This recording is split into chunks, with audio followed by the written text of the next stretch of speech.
Hello நம்ம wise எப்படி இருக்கிறீங்க? சந்தோஷமாக இருக்கீங்களா? Welcome to Vijay talk, welcome to another video. செம்மையான ஒரு சம்பவம் இன்றைக்கி இருக்க போகுது. அது கண்டிப்பாக அதில் வந்து மாட்டுக்கிறதே கிடையாது. ஏன்னு கேட்டிங்கன்னா மதுரை மிரளுதுங்க, மதுரை மிரளுது.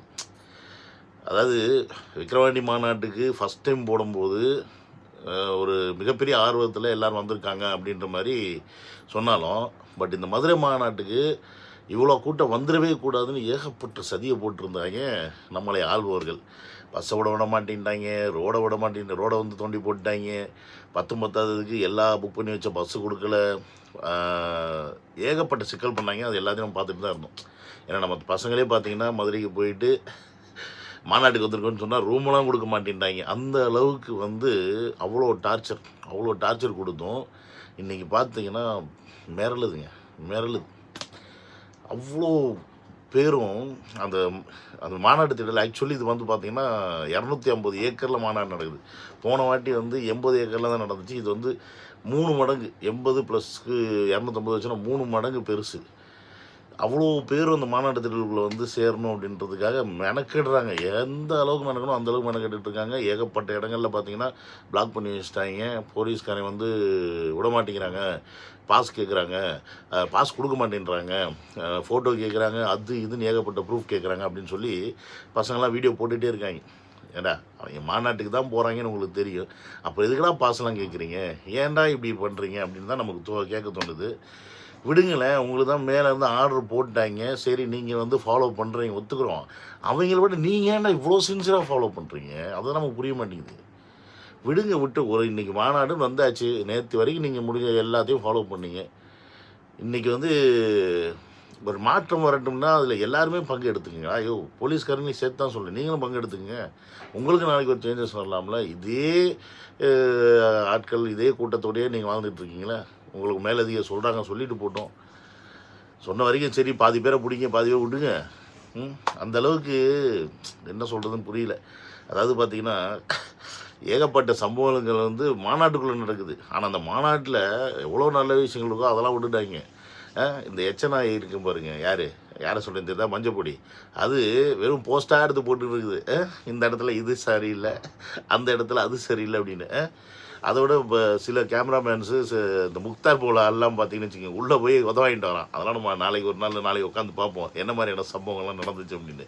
அது வேறு டீட்டெயிலிங்காக பார்ப்போம். நான் இந்த வீடியோ எதுக்கு இப்போ பண்ணுறேன்னு பார்த்தீங்கன்னா, இந்த மாநாட்டுக்கு போயிருக்க நீங்கள் எல்லோரும் பார்த்தீங்கன்னா சேஃபாக இருங்க. ஃபஸ்ட்டு ரிட்டன் வரும்போது சேஃபாக வரணும். ஸோ இது 2 முக்கியமான விஷயம். ஏன்னா நேற்று ஒரு அசம்பாவிதம் நடந்துருச்சு. நல்ல வேளை அது நேற்றே நடந்துருச்சு. இப்போ இந்த கூட்டத்துக்கு முன்னாடி இல்லை, இந்த கூட்டத்தில் இவ்வளோ கூட்டத்தில் இப்படி ஒரு சம்பவம் நடந்திருந்தால் ரொம்ப பெரிய இஷ்யூ ஆகிருக்கும். அது வந்து மிகப்பெரிய பேக் ஃபயர் ஆகிருக்கும் தமிழக வெற்றி கழகத்துக்கு. அந்த ஆண்டவன் அருள் அது நேற்றே நடத்தி விட்டுட்டாப்புல, ஒரு திருஷ்டி கழிஞ்ச மாதிரி ஆயிடுச்சு. பட் இந்த மாநாட்டில் இப்போ பார்த்தீங்கன்னா கொஞ்சம் நீங்கள் வந்து ப்ரோட்டோக்காலெல்லாம் ஃபாலோ பண்ணி தான் ஆகணும். ஏன்னா விஜய் அவர்களுக்கு வந்து ஜெட் பிரிவு பாதுகாப்பு அப்படின்றது வந்து இப்போ உறுதிப்படுத்தப்பட்டிருக்கு, கொடுத்துருக்கு. அப்போ அவங்களுடைய வலியுறுத்தின்படி தான் அவர் வந்து நடக்க முடியும்.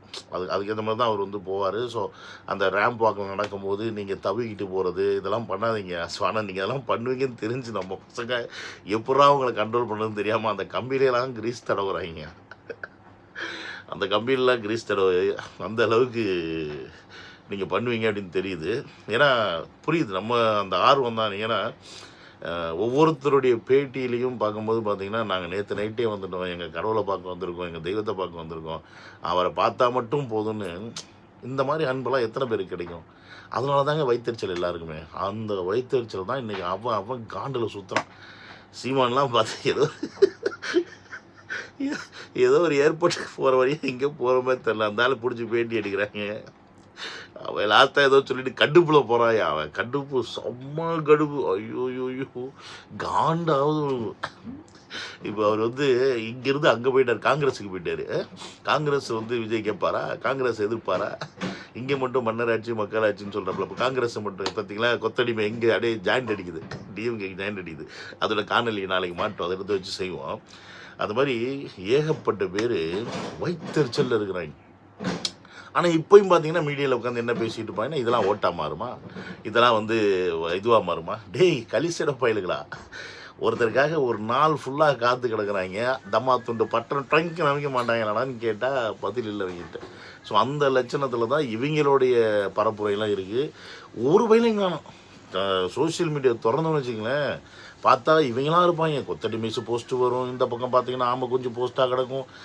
இன்னைக்கு ஃபுல்லாக எல்லா இடத்துலையும் வெறும் டிவிக்கே மட்டும்தான். இப்போ சீமான் அந்த மேடையில் சொன்னார்ல, தளபதி தளபதி தளபதி அப்படின்னு சொல்கிற மாதிரி அப்படி தான் என்ன இருக்குது. டிவிக்கே தான். ஆமாம், அப்படி தான் நாங்கள் கத்துவோம், அப்படி தான் பண்ணுவோம். என்ன பண்ணுவீங்க? என்ன பண்ணுவீங்க?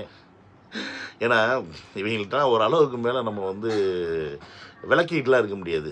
என்ன சொல்கிறாங்கன்னா, இந்த இடத்துல வந்து பார்த்தீங்களா குப்பையை போட்டு போகிறீங்க அப்படின்றான். ஆமாம், குப்பை போடுவோன்னா அப்போ என்ன கெட்டு போச்சு.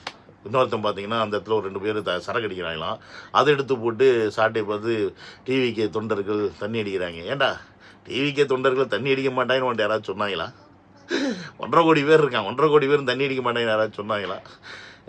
ஏண்டா உங்கள் அண்ணனே கல் குடிச்சிட்டு காலேஜுக்கு போகணுன்னு சொன்ன வந்தாண்டா, அதை ஏன்டா நீங்கள் கேட்கல நாதாரி அப்படின்னு சொல்லி அவனை திருப்பி கேட்டோம்னா பதில் இல்லை. அந்த மாதிரி ஒரு எப்படிலாம் சாக்கு கண்டுபிடிச்சாங்க பாருங்க. எப்படிலாம் சாக்கு கண்டுபிடிச்சிருக்காங்கன்னா, வெறும் கேரி பேக் ரோட்டில் கிடக்குது பாருங்கள், வெறும் கேரி பேக்காக ரோட்டில் கிடக்குது. அப்போ ஏன்னா கேரி பேக் விற்கிறீங்க, தடை போடுங்க. ஏன்னா 10 லட்சம் பேர் 15 லட்சம் பேர் வர்ற இடத்துல 4 கவர் கீழே கிடக்கத்தான் செய்யும். அதுக்கெல்லாம் என்ன பண்ண முடியும்? ஒன்றும் பண்ண முடியாது. இவங்க தேடி பிடிச்சி எங்கடா குறை கிடைக்குது ஏதாவது எடுத்து போடுவோம். அதுவும் பார்த்திங்கன்னா வெளியில் ரோட்டு ஓரத்தில் 100 ரூபாய்க்கு சாப்பாடு கொடுக்குறாங்களா, அந்த சாப்பாடு சரியில்லைன்னு சொல்லிட்டு தூக்கி போட்டு போகிறாங்களாம். அதை எடுத்து ஒரு சேனல்காரன் போடுறான் சாப்பாடு சரியில்லை. என்னமோ டிவிக்கேக்காரன் சமைச்சு கொடுத்த மாதிரி. ஏண்டா அவன் ஹோட்டல் வச்சு நடத்துனான், அவனை போய் கேள்டா இதுக்கெல்லாமாடா டிவிக்கே பொறுப்பேற்கும். இவங்களுக்கு எதிராக சாக்கு அப்படின்னு சொல்லி பார்த்துக்கிட்டு இருக்காங்க. அந்த அளவுக்கு வந்து விஜய் மேலே ஒரு பயம் அப்படின்றது வந்து 100% அதிகரிச்சுக்கிட்டே போகுது. அதாவது ஒரு அரசியல் கட்சி ஒருத்தர் ஆரம்பிக்கிறாங்க அப்படின்னா, பொதுவாக தமிழ்நாட்டில் பார்த்தீங்கன்னா இந்த 2 பிரதான கட்சிகளுமே பயந்ததே கிடையாது. போடா நீ ஆரம்பிச்சுக்கடா ஒன்று என்ன பண்ண தெரியும். ஆனால் விஜய் அவர்களுடைய அரசியல் கட்சி ஆரம்பித்து ஒரு வருஷத்தில் முடியறதுக்குள்ளேயே ஒரு முதல் மாநாடு போடுறதா இருக்கட்டும், அடுத்து 9 மாதத்தில் 2வது மாநாடு, இவ்வளோ பெரிய மாநாடு போடுறதா இருக்கட்டும், இவங்களை வந்து மிரள விடுது. என்னையா அந்த மனுஷன் எப்படி இவ்வளோ இறங்கி செய்கிறாப்புல அப்படின்ற மாதிரி. அவங்க என்ன தான் வந்து விஜய் வந்து களத்துக்கு வரல, விஜய் வந்து வெளியில் இல்லை, விஜய் வந்து ரொம்ப தான் பேசலை அப்படின்னாலும் உள்ளுக்குள்ளே அவ்வளோ சந்தோஷம். மனுஷன் எப்போயாவது தான் பேசுகிறான், அதுக்கே நம்மளை மிரள விடுறான். எப்போயாவது தான் களத்துக்கு வர்றாப்புல, அதுக்கே நம்மளை கதற விடுறாங்க. இந்த ஆள் டெய்லியும் களத்துக்கு வந்தோ, இல்லை மாதத்தில் 2 வாட்டி களத்துக்கு வந்து, இல்லை மாதத்துக்கு 4 வாட்டி இல்லை 1 வாட்டி ப்ரெஸ் மீட் கொடுத்தாவோ நம்ம சோழியை மொத்தமாக முடிச்சு விட்டு போயிடுவாங்க போல இருக்குது அப்படின்றது உள்ளுக்குள்ளே இருக்குது. இந்த உறுத்தல், இந்த பயம் எல்லாம் கலந்து தான் என்னடா பண்ணலாம் அப்படின்னு யோசிச்சுட்டு இருக்காங்க. ஆனால் ஒன்றுமே பண்ண முடியாது அப்படின்றத வந்து தளபதியுடைய தொண்டர்களும் தோழர்களும் ரசிகர்களும் இன்றைக்கி மதுரையில் ப்ரூவ் பண்ணிக்கிட்டு இருக்காங்க அப்படின்றத முதல்ல நீங்களாம் புரிஞ்சுக்கணும். ஓகே கைஸ், ஸோ நம்ம என்ன பண்ணுவோம்னா, இந்த வீடியோ நீங்கள் பார்த்து முடிச்சிங்கன்னா அடுத்து ஒரு 1.5 மணி நேரம், இன்னும் ஒரு 1 மணி நேரத்தில் தளபதி அவர்களுடைய இந்த ப்ரோக்ராம் ஸ்டார்ட் ஆயிரும். தளபதியோட ஸ்பீச்சுக்காக எல்லாம் வெயிட் பண்ணிகிட்ருக்கோம். ஸோ அந்த ஸ்பீச் முடிஞ்சதுக்கப்புறம் திருப்பி நான் வந்து உங்களை மீட் பண்ணுறேன். அப்படியே வந்து செம்மையாக என்ன பேசினார்னு பார்ப்போம். என்ன மாதிரியான விஷயங்கள்லாம் அதில் ஹிண்ட் வச்சு பேசுகிறாரா, ஓப்பனாக பேசுகிறாரா தெரியல. Let's see. எல்லாம் பயங்கரமாக கொண்டாடுவோம் இன்றைக்கி. பை.